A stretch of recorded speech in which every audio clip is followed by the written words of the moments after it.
आज आता मस्तपैकी आपण साजूक तुपातला शिरा करूया.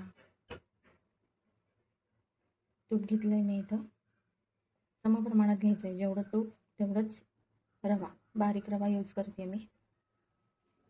साधारण अर्धी वाटी तूप घेतलं होतं मी. अर्धी वाटीच रवा घेते मी. छान आपण तुपामध्ये हा भाजून घ्यायचा आहे.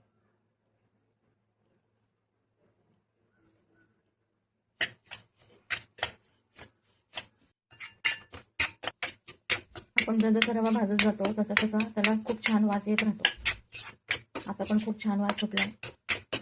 जसं आपण तो छान असा तुपामध्ये परतून घेतोय तो.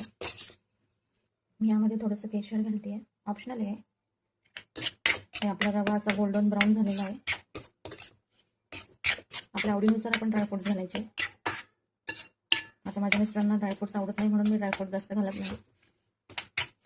याच्यामध्ये मी असे बेदाणे आणि जायफळ कुटून किंवा जरा बारीक किसून असं ॲड करून घेते.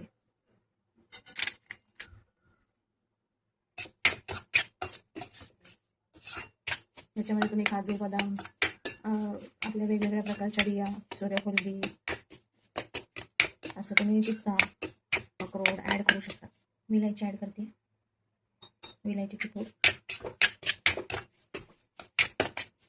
सूर्यफुलाच्या बिया. आता ह्या स्टेजला मी थोडंसं दूध ॲड करते. दूध ॲड करताना आपला गॅस हा बारीक असावा, नाहीतर खूप अशी वाफ आपल्या तोंडावर येऊ शकते.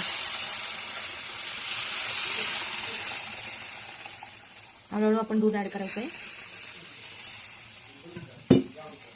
मी इथे अंदाजेच दूध ॲड करते. आपल्याला इथे अजून थोडंसं दूध ॲड केलं तरी चालणार आहे. जेवढं आपण दूध ॲड करू तेवढा तो शिरा असा फुलतो छान.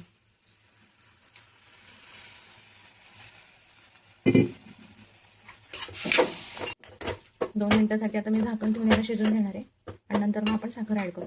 जेवढा रवा घेतला तेवढी साखर आपल्याला ॲड करायची.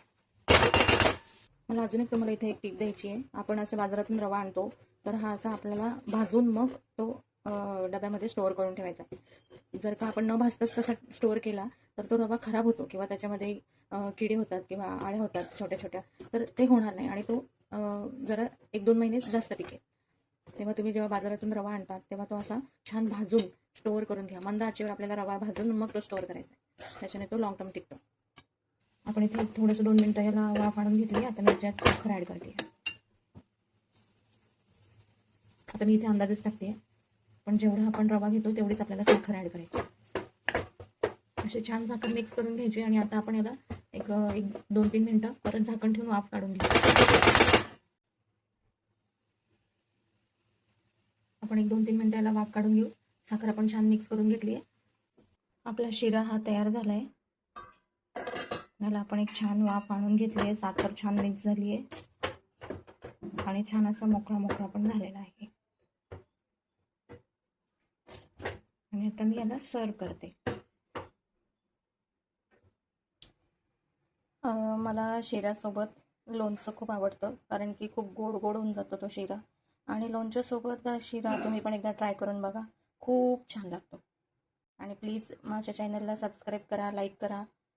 माझा हा छोटासा प्रयत्न आहे. छोट्या छोट्या रेसिपीज बनवून मी स्वतःलाच एनकरेज करते आहे. तेव्हा thank you so much for watching.